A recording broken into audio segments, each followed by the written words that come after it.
আপোনালোকৰ কোনটো সম্পত্তি ৰাইজৰ কাৰণে দিব সিদ্ধান্ত ললেনে?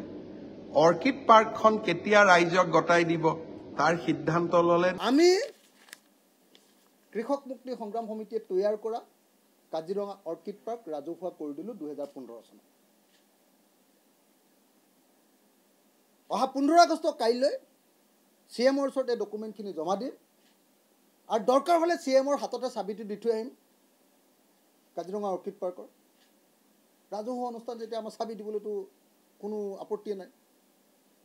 CMে কাইলৈ 15 আগষ্ট তাৰিখৰ দিনা তেখেত যিহেতু বিষ্ণুৰাম মেধিৰ শিষ্য একে পথৰে গৈ আছে, কাইলৈ 15 আগষ্টৰ দিনা CMে বন্দা ইণ্টাৰনেশ্যনেল নিউজ লাইভ নিয়মীয়া বাৰ্তাৰ পৰা আৰম্ভ কৰি মেকডোনাল্ডলৈকে এই চাবিকেইটা কাইলৈ ৰাইজৰ হাতত দি দিব লাগে।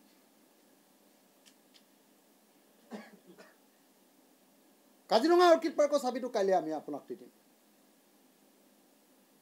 মোক কালি মই এতিয়া ফোন মাৰিম, এই প্ৰেছ মিট হৈ যোৱাৰ পিছতে CMলৈ ফোন মাৰিম। মই জানো নধৰে,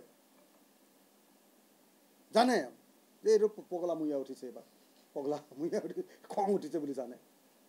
আপোনালোকে নিজে এটা কথা ভাবি চাওকচোন, এটা কথা ভাবিছোঁ, অসমৰ মুখ্যমন্ত্ৰীজনে পাতিব লাগিছিলে কি কথা পাতি আছে। অসমৰ ইছ্যুটো আছিলে কৃত্ৰিম বানপানী, তেখেতে নি তাক ফ্লাড জাহাজত পৰিণত কৰে। ওপৰৰ পৰা পানীটো তললৈ নামি আহিবই ভাই,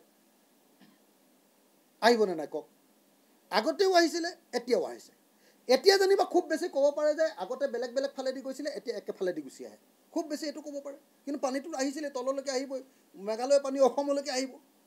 এতিয়া সেই পানীটো চেনেলাইজ কৰিবৰ কাৰণে তোমালোকে প্ৰজেক্ট কি লৈছা? ইছ্যুটো সেইটোহে আছিলে। আপোনালোকৰ কোনটো সম্পত্তি ৰাইজৰ কাৰণে দিব সিদ্ধান্ত ললেনে?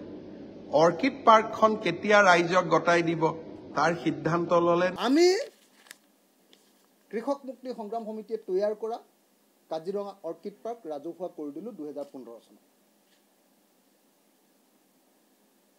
অহা 15 আগষ্ট কাইলৈ CMৰ ওচৰত এই ডকুমেণ্টখিনি জমা দিম আৰু দৰকাৰ হ'লে CMৰ হাততে চাবিটো দি থৈ আহিম কাজিৰঙা অৰ্কিড পাৰ্কৰ। ৰাজহুৱা অনুষ্ঠান যেতিয়া আমাৰ চাবি দিবলৈতো কোনো আপত্তিয়ে নাই। CMে কাইলৈ 15 আগষ্ট তাৰিখৰ দিনা তেখেত যিহেতু বিষ্ণুৰাম মেধিৰ শিষ্য একে পথৰে গৈ আছে, কাইলৈ 15 আগষ্টৰ দিনা CMে বন্দা ইণ্টাৰনেশ্যনেল নিউজ লাইভ নিয়মীয়া বাৰ্তাৰ পৰা আৰম্ভ কৰি মেকডোনাল্ডলৈকে এই চাবিকেইটা কাইলৈ ৰাইজৰ হাতত দি দিব লাগে।